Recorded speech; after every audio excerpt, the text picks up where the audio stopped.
Singala pata galani gange asade achane achane wanke sadarbe sarvamiti garagale dale singala pata galani gange kamko kamko Kamko Yesus Kamko Kamko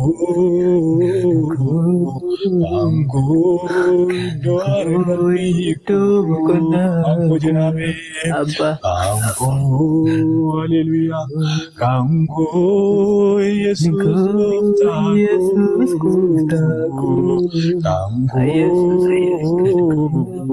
Kamko Dorgal Panaku Atilcha Daina Maiku Kangutaya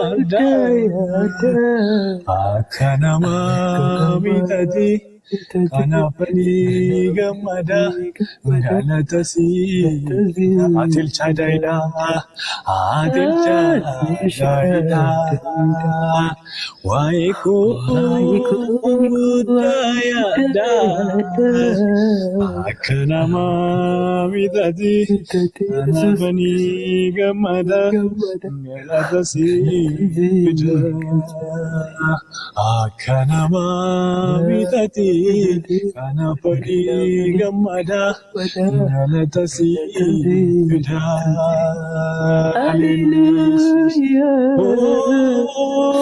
Oh la la bashena wala bakatia. Hallelujah. Hallelujah. Vaida varvacha Ansiri Tamitani deva. Kasi jatemi rajalati Azitidamera Asale achare Wanange sadarbedu Ija salva miti Garagale dale Jingala Galani kangi Asani achane Wanange sadarbedu Ija salva miti Garagale Singala Galani Gangeti Hallelujah Jesus Hallelujah Amen Waaqayyo guddaa sana eebbisu waan dhaggeeffattan guddaa eebbifamaa Baay'ee na jaallata uummatii ani gatii dhiiga keetii Hallelujah Jesus gatii dafqa keetii baay'ee na jaallata uummatii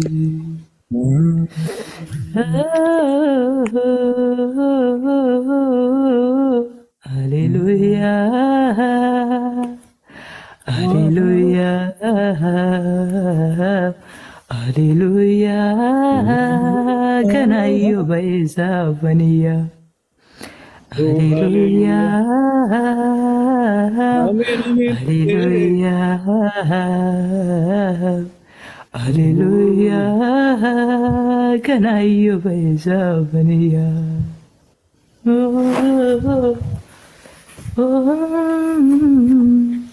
Eebbifamin dhugaa Waaqayyo bara kee jireenya kee eebbisu. Ayyaanni siif baay'atu kana caalaatti. Ameen. Isinis Waaqayyo isin eebbisu.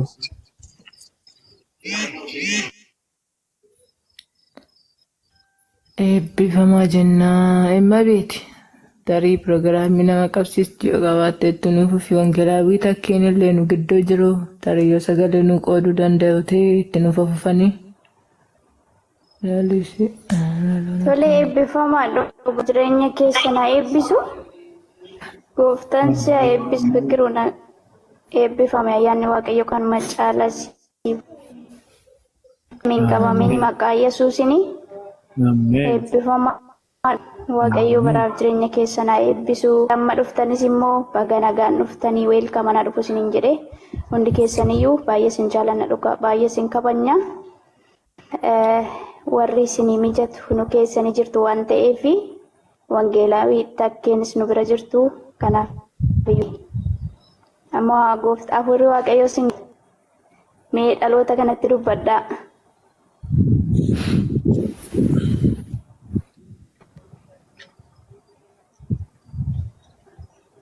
Share tap godhan yoo buleewwan kun. Eshi Amen. eebbifama yoo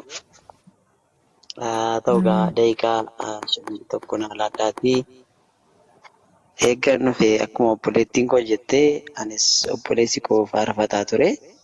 Keessi keenya baay'ee tuqamaa ture hafuura qulqulluudhaani. Amma immoo gaa sagalee waaqayyootiif eegganaa affeertanii anis isinii qooduudhaaf dudduuba hin deebi'u. Waaqayyo nu gidduutti hin argama. Samiin bana waan ta'eef daqiiqaa lamaan tokko naaf laattu wangeelaa baafadhee sagalee waaqayyoo akka isinii qooduuf jechuudha. Ammasitti garuu faarfannaa gabaabduu tokko nu gadhiisa. Eshi eebbifama.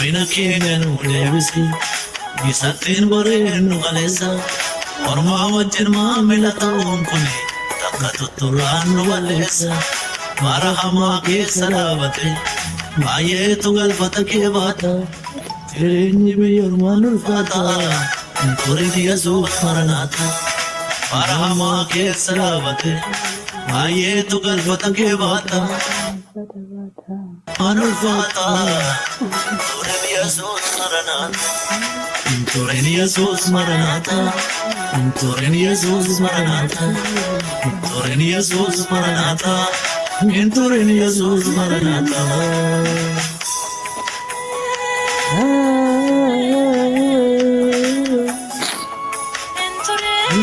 Turin Yesus Maranatha.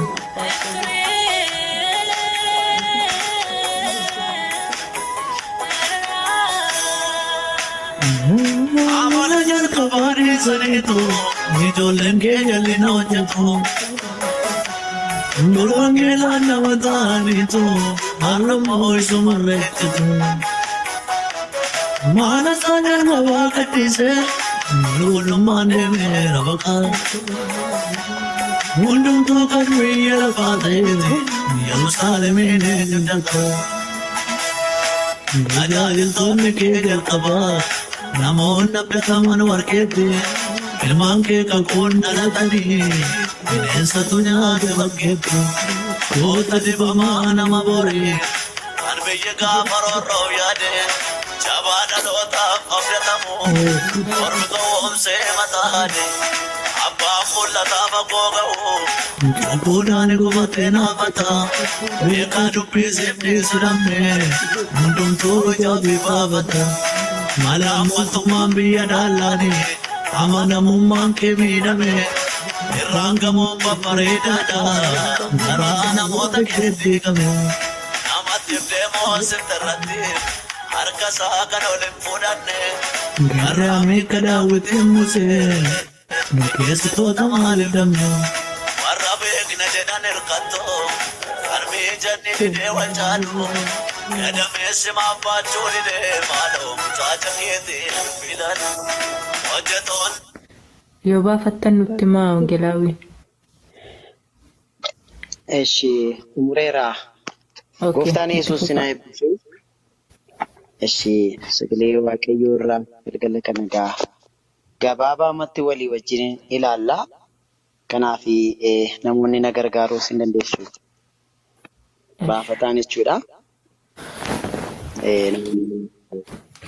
Tekstii yoo qabaachuu barbaadanitti tekstii Waaqayyoo nuuf kenneera kan sagalee Waaqayyoo hin baranne galgala kana. Mee Waaqayyoo akka nutti dubbatuu fi daqiiqaa lamaan tokko hin kadhanna. Samiin banamu. Maqaa Gooftaa maqaa Yesuus Kiristoosiitiin yaa Waaqayyoo sin kadhadha. Ati Waaqayyoodha. Gooftaa dadhabaa keessaa waa hojjettaa. Yaa Waaqayyoo maqaa abboota koo dur turtee har'as kan jirtu darbitee bara baraan jiraattu alfaaf omeegaa kan taate Kiristoos ilma Waaqayyoo galgala kana si waama. Qilleensi kee nuuf haa dhufu. Dubbachuudhaaf, nu gorsuudhaaf, abbaa sin kadhaa. Oolaa kaataanaa maakal. Kaakin barbaada galgala kana. Qilleensi kee akka inni nuuf dhufu barbaada. Argama kee barbaada ilmaan kee kana. Neetootii kana humna keetiin ati to'adhu. Maqaa Yesuus Kiristoosiitiin Gooftaa waan dubbachuuf malaa, waan gorsuuf malaa, Waaqayyoo kottuu ilmaan kee kanatti dubbadhu. Ootii kaanaa maaklaaba. Laaba hiyyama adii kaldandaga. Yesuus sin kadhadhaa. Ati Waaqayyoodha. Abbaa amma galgala kana qilleensa kee barbaada. Qilleensa Eliyaashiif dhaqee, qilleensa Museef dhaqee, qilleensa galaana iree, qilleensa yaa Waaqayyoo Iyyaasuudhaaf dhaqee Yordaanosiin ireen barbaada. Maqaa Gooftaa Yesuus Kiristoosiitiin ilmaan kee kanatti akka inni qilleensa'u. Qilleensa ergamootaaf dhaqee, ergamootaa boqonnaa lama irratti bakka isaan jiranitti walitti qabamanii iddoo isaan sagadanitti kan dhaqeef. Ammas nan barbaada har'as jirta. Inni gaafa sanaa har'as hojii hojjetaa jira. Abbaa Yesuus har'as nu bira ga'ee humna hin dhabne maqaa Gooftaa Yesuus Kiristoosiitiin qilleensa kana keessa darbuu jalqabe. Leekaa baalaalaa diklaa tuwwalaa gahiyyaa rabaa diklaa ba'atandahi. Inni hamaan qilleensa kana keessa harukutamu. Jawween harukutamu. Inni xiyya darbatu. Inni nagaa namaa dhufu. Amma galgala kana maqaa Yesuus Kiristoosiitiin rukuteera. Kan rukutame haa ta'u. Maqaa Gooftaa maqaa Yesuus Kiristoosiitiin kan rukutame haa ta'u. Diigeera hojiisaa, diigeera kaayyoosaa, diigeera maqaa Gooftaa maqaa Yesuus Kiristoosiitiin haa diigamu. Nan jedha aboonaaf kennameen nan jedha humna maqaa caalu maqaa Yesuus Kiristoosiitiin ergaan Waaqa biraan taane lallabni Waaqa biraan taane saba kana bira hin ga'e. Hidheera. Samii irratti hidheera. Lafa irratti hidheera. Dhiyoo irratti hidheera. Fagoo irratti hidheera. Maqaa Yesuus Kiristoosiitiin mana isaan keessatti sagadan irratti hidheera. Maqaa Yesuus Kiristoosiin hidhame haa ta'u. Elaa nan jedha. Yes. Sa'aa kanaa kaasee jawwee isa maramaa, jawwee isa murtutteeffamaa, jawwee isa galaanatti galu sana rukuteera. Gooftaa waan rukuttuuf si haa galatu. Kottu ilmaan keetti dubbadhu.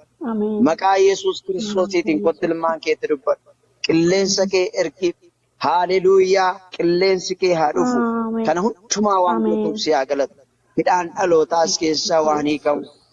Warra bi'iidhaan maqaa Yesuusiin si haa galatu.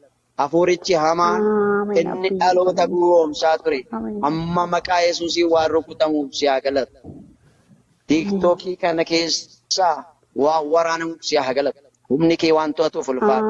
Dhaloota kanarraa inni hamaan, hafuurichi hamaan inni itti gale, sirbaan inni itti gale, amma sa'a kanaa kaasee keessaa akka inni dallatamu nan amana. Maqaa Yesuusiin si haa galatu. Humna maqaa kee barbaada. Kan hundumaan goota. Dhaloota kana har'a galgala kana hafuura keetiin in haaressita. Maqaa Yesuusiin kana waan gootuuf si haa galatu. ati kottammayyuutti dubbadhu. Kottu barsiisi. Yesuus kon nu gorsi. Kottu arraba kanatti abbaa fayyadame. Kottu abbaa lubbuu dhaloota oolchi. Yesuus badiisarraa oolchi. Yaa Waaqayyo warra dhukkubsatan fayyisi. Warra gaaffii qabaniif deebisi. Yes, thank you, Father. Abbaa sin amana. Ati dinqii gootaa. Har'as jirtaa. Ilmaan kee kana beela'ee dhubsitaa. Afaan duwwaan gashitu. Kanaafan si galateeffadha. Kanaaf natti tolta abbayyee koo.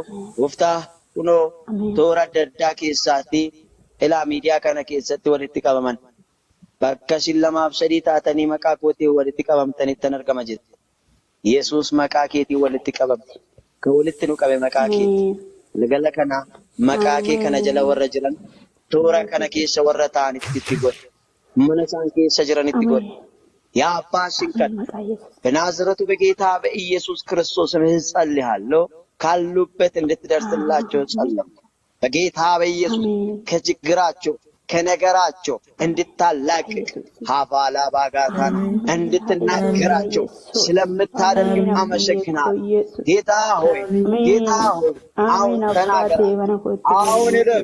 አሁን እለፍ ታሪክን የምትቀይር ነገራችን የምትለውጥ ከወደቅንበት የምታነሳ አንተ ነህና በጌታ በኢየሱስ ሰማያት ይከፈቱ።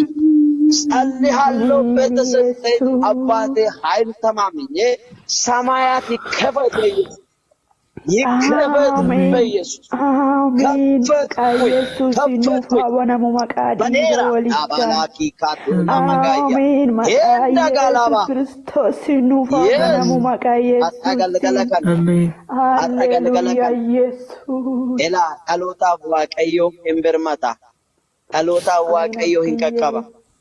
kan hingoda gooftaa si haa galatu kana hundumaan goota ulfaa maqaan kee ol jedhu maqaa Yesuusiitiin ameen. Ameen. Sagalee Waaqayyoo irraatti utuun san isinii lallabuuf qophaa'e irratti hin galin hafuurri qulqulluun Isaayyaas boqonnaa 27 lakkoofsa 1 hanga 6tti eeggan dubbisee booddee achirratti lallabatu hin taane ergaa keessa koo fiduudha. Faarsuu 73 akkasuma fiksii naannaa Timootewos boqonnaa 3 isa duraa boqonnaa 3 irra faana keessanii dubbisuu yaala. Waaqayyoon nu gargaara. Meenan dubbisa akkas jedha sagaleen Waaqayyoo. Yeroo sanatti Waaqayyoo billaa isaa sodaachisaadhaan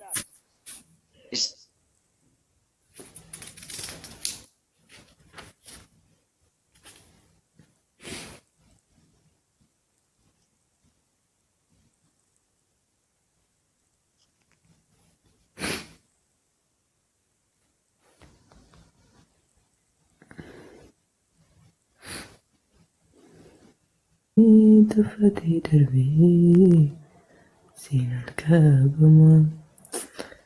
Ati gaariidhaa gaarii gaarummaatti nama guddisu. Si duwwaan beekaa waaqa garraamii cubbamaa fayyisu.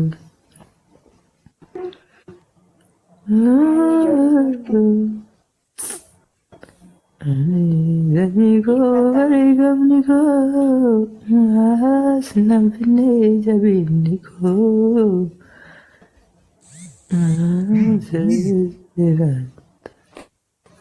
Yesus Kristus ini fatame. si booda maal si galchaa jiru Gadantu galchaan jiru. Isti maqaa moditarii nu laadhume tarii neetworkii kee dadhabaa ta'uu danda'a.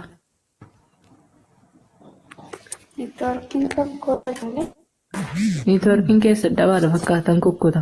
Moditarii nu laadhu galchina.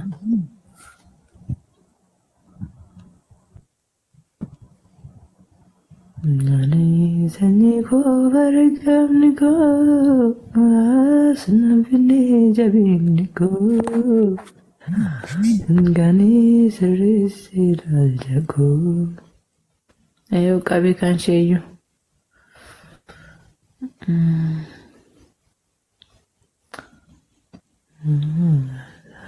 Abruzite nama jura kunuzite na kote alwadanu ngangera ramu zimala galatifam na kote alwadanu ngangera ramu zimala galatifam ani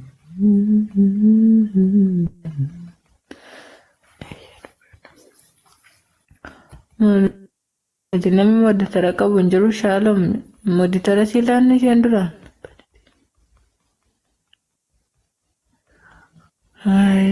Rakkoodha garuu akkasii moddatara qabaachuu gaariidha. Dhufteerti.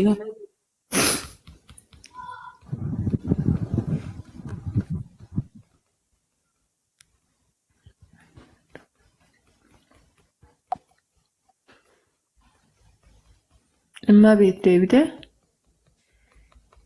Neetworkiitu qabamoo waansa? Neetworkii ishee dadhabaa ta'uu danda'a.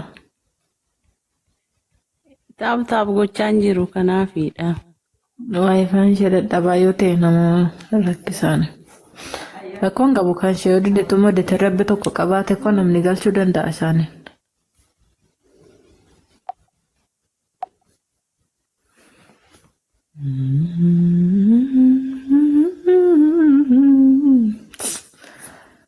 Itti jarmichaan dameessaati biqileen gogumii akka margaati ga'us irraafamuu shakkiin adda addaa manaan jecha isaatu cimsee na horda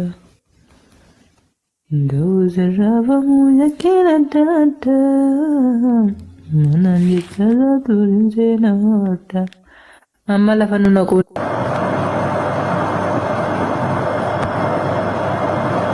Maal keessa naqee keessa gadi yaasee bar. Eessaa akka dhaqeen beekon waa'ee fiichi dhugaa. Fiichi dhugaa.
Okay, bani deemita. Amma deebi'eera. Amma dhufteerta. Neetworkii keedhamoo sirratti bilbilame? Dhufaniiru Ani isaanis. waanuma isaan an duubatti na deebise bichaan arge dhugaa waanuma isaan beeku waanuma ta'e iyyuu hin beeku takka illee. Haqaa Yesuus Kiristoos. Haifatamu. Dhugaan hin danda'u. Hin bullallee malees keessa. Hin danda'u dhugaa. Yoo madidee wal fudhannee iddoo kana dhaqnee inni isin ture. Yesuus gooftaadha. Maqaa kana hin danda'u gaa. Maqaa kun Yes. Dhugaa. Dhugaan hin danda'u. Laluun calliste laluun hin callisne kootaa godhaa jirti faarfannaadha. Ani yoo mandhiisee anoo faarfachaa jira. Laluun hin callisne dhugaa faarfannaa ishiittuma fufti gooftaan koo si haa eebbisu dhugaa. Ameen. Ameen. Dachaa koo eebbifame. እናንተማ ጀተሊሊ ብዙ ይናገረዋለሁ ብዙ ይናገረዋለሁ የትኛውን አንስቼ የትኛውን እተዋለሁ ጌታዬ ስራዬ እኮ ከአእምሮዬ በላይ ነው ተአምራት ሃሌሉያ እየመሰከሩ አቤት ምስክር ነኝ በዓይኔ አይቻለሁ እኔ ምስክር ነኝ በዓይኔ አይቻለሁ Ameen.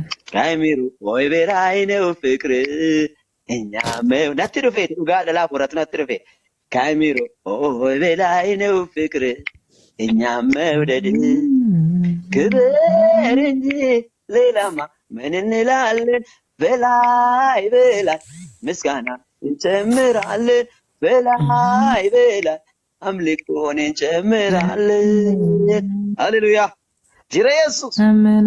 ሰገሌጋ ሰገሌ ለለባቲ ፋርፈናናፍ እንተው ነቲ ዱፌናንዳ Inta. ኤርጋቶ Ergaa dabarseera maal goona sagaleerra.